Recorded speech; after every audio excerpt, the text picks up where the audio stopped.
Israel wants peace. I want peace. What we all want is a peace that will be genuine, that will hold, that will endure. And I think that we both agree that a peace based on illusions will crash eventually on the rocks of Middle Eastern reality. And that the only peace that will endure is one that is based on reality, on unshakable facts. I think for there to be peace, the Palestinians will have to accept some basic realities. The first is that while Israel is prepared to make generous compromises for peace, it cannot go back to the 1967 lines.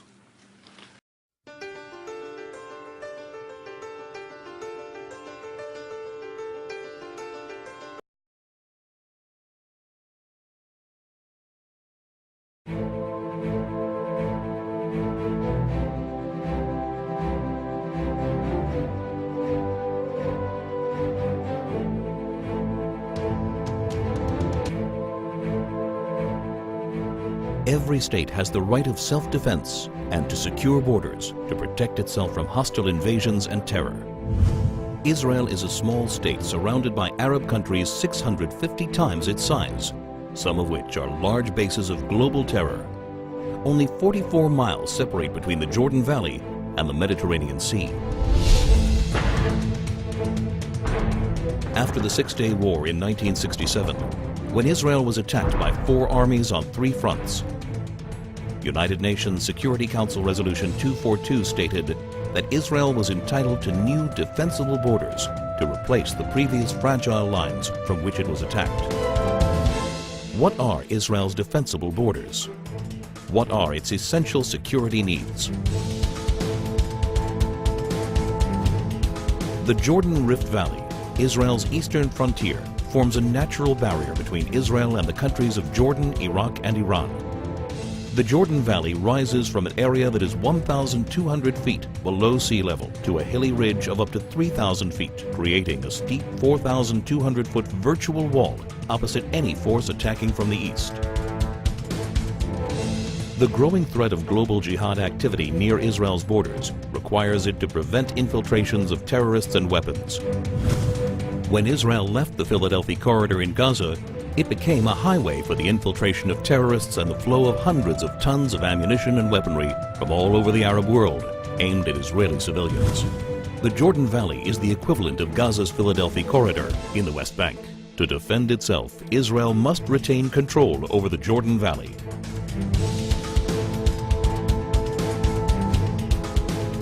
This is Israel's mountain ridge, rising up to 3,000 feet. It dominates Israel's major coastal cities, where more than 70% of its population, 80% of its industry, and all of its airfields and seaports are located. Missiles launched from the Judean hills pose an immediate threat to Jerusalem, Israel's capital. Israel's only international airport, Ben Gurion, would be in the range of even primitive rockets, while all planes taking off and landing would be threatened by shoulder-launched anti-aircraft missiles.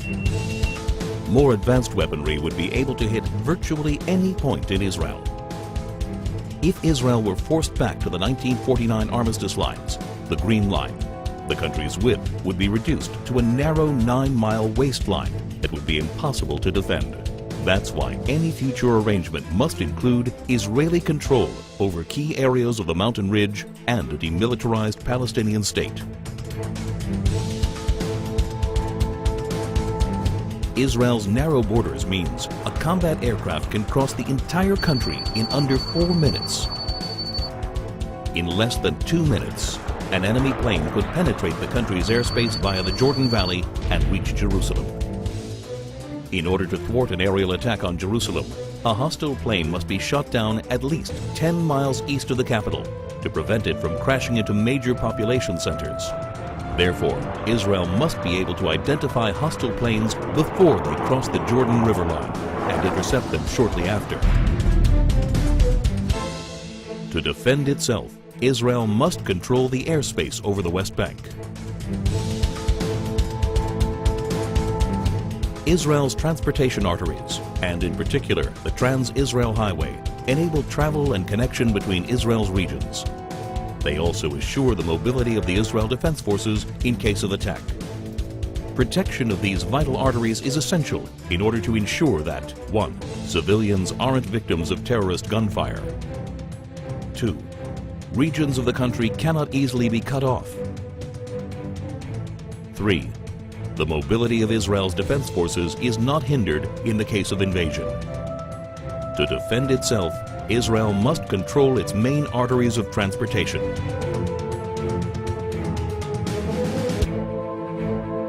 There is enormous uncertainty about future trends in the Middle East. Iran is determined to become the supreme power as the U.S. withdraws from Iraq. No one can guarantee the future of many of the current regimes in the region. Today, more than ever, it is crucial to ensure defensible borders for Israel.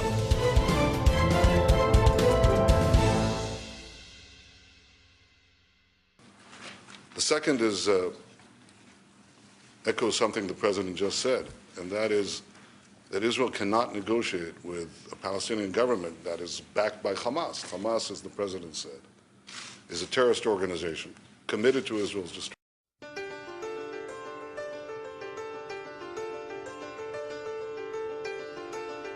Now from the spokesman for the Israeli Defense Forces, Lieutenant Colonel Peter Lerner is joining us right now. Have any of these rocket or missile attacks from Gaza done any, created any casualties of Israelis so far, Colonel?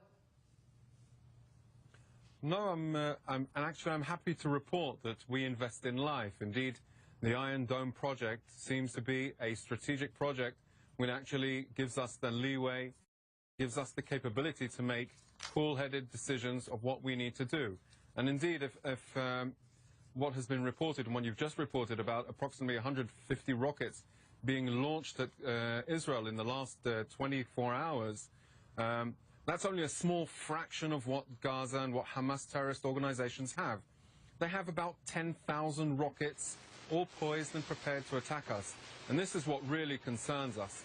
We have to operate, we have to, our mission is to deal with this rocket threat and to strike strongly against Hamas and this terrorist organization. It's a reality we cannot bear. We actually tried to send a clear message last week. We can calm things down.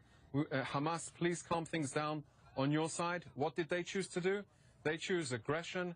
They chose to attack us. They chose this barrage of hundreds of rockets against our civilians. It's unacceptable. Colonel, what can you tell us about this Hamas beach attack, or beach raid along the Mediterranean in Israel? We have some video we're showing our viewers. Indeed, the IDF located 4 or 5 people that were coming out of the sea. It seems that they were swimming and they had weapons on them. Our surveillance picked them up immediately, alerted the ground forces, and in a combined effort, together with our Air Force, our naval forces, and the infantry on the ground, took these terrorists out. I would say that they came to the wrong beach party. These terrorists they should have stayed on their own side of the fence. They paid dearly for this. The Israeli cabinet, as you know, has mobilized 40,000 reservists, civilians who have been called into active duty. Does that mean you are bracing for a ground invasion of Gaza? Actually, the cabinet has approved the military to recruit up to 40,000. We have not recruited yet, only about 1,000 or so. The way things are going, we have to be prepared. Hope is not a method. We have to be prepared and be able to mobilize as quick as possible in order to address the threats that are developing on the field. Today, we attacked some 18 tunnels that Hamas are preparing in order to infiltrate into Israel. These tunnels have proven in the past to reach within the reaching point of our civilian communities. So we've posted our forces on the border with Gaza, and they serve as a physical buffer between Hamas terrorists and our civilian communities. If we need to mobilize, we will. We don't want to. We clearly said it last week that we have no interest in any confrontation or escalation with Gaza, but unfortunately Hamas made this bad decision. So if Hamas stops firing rockets and missiles into Israel, you'll step back? No, I think that we're beyond that point now. Hamas are going to pay for the attacks that they're carrying out. We refuse to be held hostage by this terrorist organization that thinks that they can launch rockets at Jerusalem, just here in Jerusalem, that they can paralyze our cities. It's just unacceptable. We won't permit that to happen. We will deplete their rocket capabilities. We will continue to do so. Their leadership will be pursued. Their organization will be paralyzed. That is what we're out to do. But Colonel, as you say, they have 10,000 rockets, and what I've been told is they have several hundred, not only rockets, but some missiles that can reach Tel Aviv and beyond. And a lot of those rockets and missiles are in heavily populated areas. How do you deal with that? You can't just go bomb those areas and wind up killing a lot of young kids, women, elderly. You're not going to do that. No. A professional military force. We take our business extremely seriously. We base our missions on highly credible intelligence and operational capabilities. We do a precision strike. We use precision munitions. If you're involved in terrorism, you know it. You know you are putting yourself at risk. You know you will have a personal price to pay. And indeed, we do realize that 10,000 rockets, they won't disappear overnight. That's why we expect it to be a long mission. So what I hear you saying is that the airstrikes will continue. You're not yet ready to deploy a ground force invasion of Gaza, but the airstrikes are going to continue. Is that what you're saying? Absolutely. And you've reported, and Ben from Gaza is reporting our ongoing activities. And indeed, the Hamas terrorist organization is going to pay a price for their aggression against Israel. The reality where they feel that they can use the Gaza Strip as a staging ground and operate with immunity, they're living in a dreamland. It just can't happen. It's not what we expect. It's not what the civilians of the State of Israel expect from their military force. And we are up to the job. It's our obligation. We are determined to be successful in our mission. Lieutenant Colonel Peter Lerner, the spokesman for the Israel Defense Forces, thanks very much for joining us.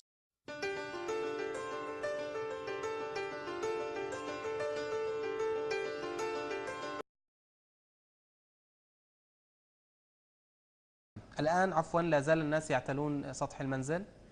كما أبلغنا يعني من شهود العيان يعني التجمع كبير، وما زال المواطنين يعني يحتشدون للوصول لتلك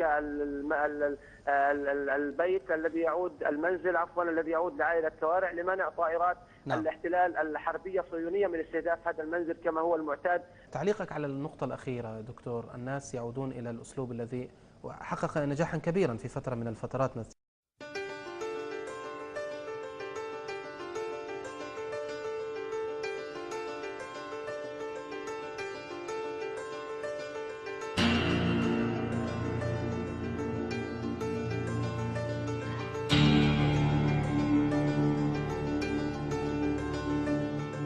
تذكر فترة الشهيد نزار ريان رحمه الله. يعني هذا يدلل على طبيعة شعبنا الأصيل، شعبنا المجاهد الذي يحمي حقوقه ويحمي مساكنه بدمائه وصدور العارية.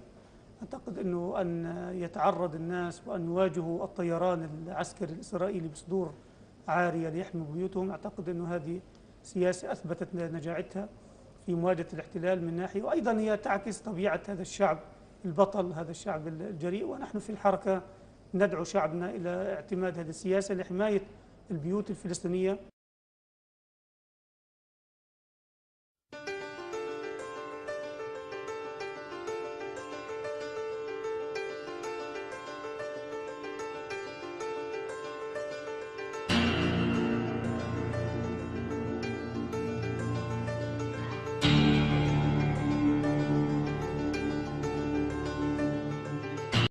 Israel. She's a human rights attorney and a former legal advisor to the Palestine Liberation Organization, or PLO. She's also served in the past as a negotiator in Israeli-Palestinian talks. Diana, good to see you. Let's just start with the simple question. Why is Hamas launching rockets into Israeli population centers, and are any other Palestinians trying to stop them from doing so? Well, Jake, I think it's important to lay out the sequence of events. There's been a collective punishment that's been imposed on the West Bank ever since the 3 Israelis had gone missing. And since that time, the Israelis have been placing a blockade and siege on the Gaza Strip, and then later bombing the Gaza Strip. So this is not coming out of a situation of nothing. Now, in order to stop it, there have been attempts by the president to broker a ceasefire. He's called the United States, indicating that he wants the ceasefire to be taken into effect. But Prime Minister Netanyahu has made it absolutely clear that he does not want to have a ceasefire. So given this sequence of events, I'm afraid that we're actually going to see things get worse in the short time. Okay. I'm glad you got out your talking points there. Let's get back to my question. Why is Hamas launching missiles into population centers of Israel, and are any other Palestinians trying to stop them from doing so? As I've indicated, Jake, there have been attempts to try to stop all of this, but the fact of the matter is that the Israelis have indicated that they are not interested in brokering a ceasefire or seeing any ceasefire take shape whatsoever. So this isn't just a question of people coming together and stopping them, because the Israelis have indicated very clearly that they don't want this to stop. Israel says Hamas has launched rockets every month for the past 10 years, that since Israel pulled out of Gaza in 2005, 8,000 rockets have been fired from Gaza into Israel. Well, Jake, that's actually factually incorrect. There have been ceasefires that have been brokered in the past, and each ceasefire that has been broken by Israel. It hasn't been broken by Hamas. In terms of the numbers, while they sound devastating, in terms of the effect, it's actually not. We're talking about very primitive rockets as compared to the F-16s and F-18s that the Israelis are using against the Palestinians. This is not an equal war. This is a one-side atrocity. And this is why I think it's very important for us to be putting civilians in the center of this and trying to make sure that civilians are protected.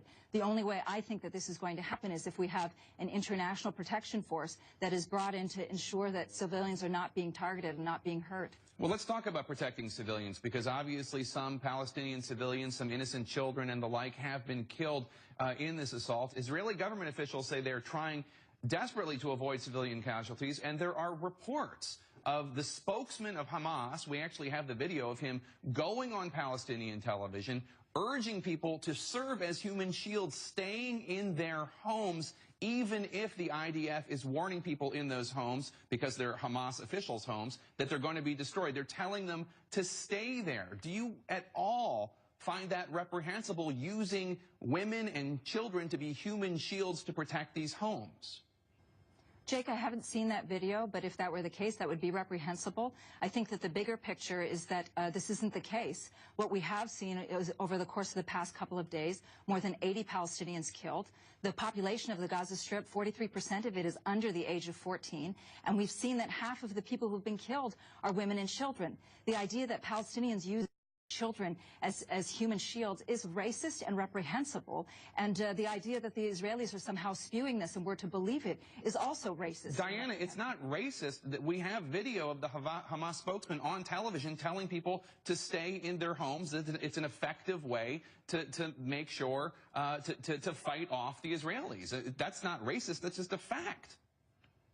Jake, I haven't seen the tape, first and foremost. And secondly, as I've indicated, that if this were the case, then that would be reprehensible. I somehow do not believe, though, that people are going to listen to somebody who says, stay inside while your house is being bombed. People don't want to die, Jake. And the fact that the Israelis continue to drop bombs on them doesn't make them want to die anymore. It's simply a fact that what the Israelis are doing is they're dropping bombs of a magnitude that we've never seen before on a captive civilian child population. Well, it's horrific, but I can't believe that you tell me people don't want to die. There is a culture of martyrdom that we hear about all the time. One of the big differences between the horrific incident of Mohammed Qadir being killed and the 3 Israelis being killed is that whoever killed the 3 Israelis, it's possible that they will have streets named after them, and they'll get money from Hamas or from outside groups for killing the Israelis, whereas the Israeli government condemned the murder of Mohammed Qadir. Jake, I think that you're actually mistaking things. If you look inside Israel, there are more than 42 cities that have names of streets named after people who themselves have killed and very openly killed Palestinians and are proud for killing Palestinians. There isn't a culture of martyrdom, Jake. This is a situation in which Palestinians are being killed by the Israelis. Palestinians live and they want to live. They want to be able to live just like every other human being around the world. And this constant refrain of a culture of martyrdom is very offensive. Palestinians just want to live their lives as normal human beings. And the fact that this military occupation has gone on for such a long time is what is creating a situation in which Palestinians are dying, not because they want to die, but because Israel's killing them. Diana Boutou, thank you so much. Thank you.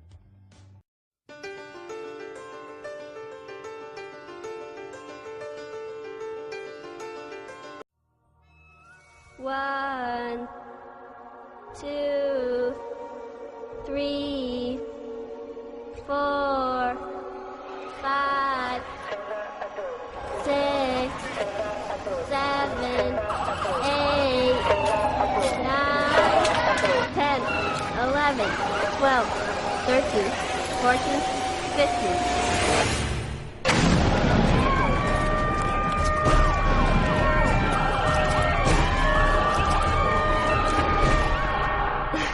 Ready or not, here I come.